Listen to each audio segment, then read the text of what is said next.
rêve d'Aurélien, c'est l'histoire d'un petit garçon dont la maman est astronaute et le papa éleveur de chevaux.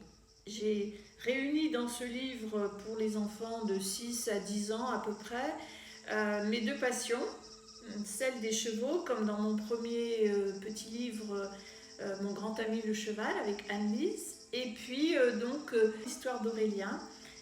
Sa maman donc est astronaute et elle part dans la station internationale pour quelques mois. Et Aurélien reste à la ferme avec son papa.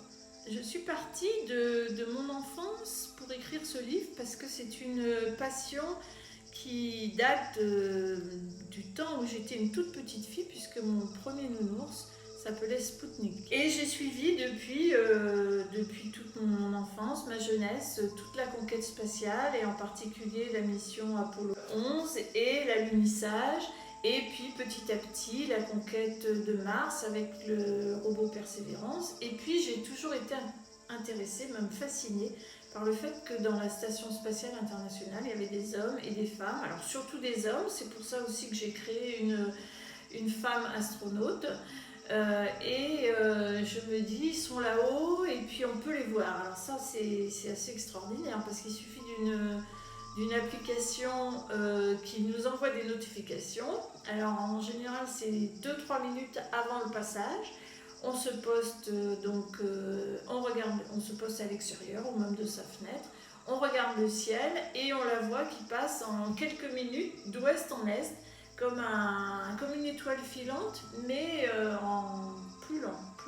Et c'est fascinant de se dire qu'il y a des hommes et des femmes là-haut, à 400 km de la Terre. Oui, l'histoire de la conquête spatiale fait rêver, et puis Thomas Pesquet nous envoie de très belles images de la Terre et nous permet de nous sensibiliser en même temps qu'à l'espace, aussi à notre planète, puisque on peut voir des signes particuliers de pollution, notamment et du réchauffement climatique quand on est là-haut.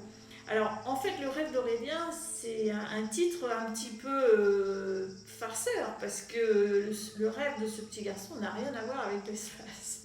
Vous le découvrirez. Le livre est donc bâti en deux parties. La première, c'est un petit roman, c'est l'histoire d'Aurélien. Et la deuxième partie, c'est le vocabulaire de l'espace, mais c'est également les constellations, l'histoire de l'alunissage, du robot Mars, Persévérance, de la station spatiale, la vie dans la station.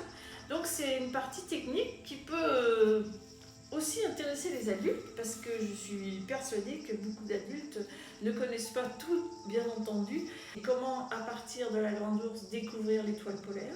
Ça, c'est intéressant. Et puis, j'aime bien aussi la constellation, j'aime bien aussi Orion, avec ces 3 étoiles brillantes. Donc voilà, c'est un livre qui permet de rêver et en même temps d'apprendre. Sur demande, pour les petits lecteurs, nous pouvons adresser des coloriages de l'histoire et du monde de l'espace.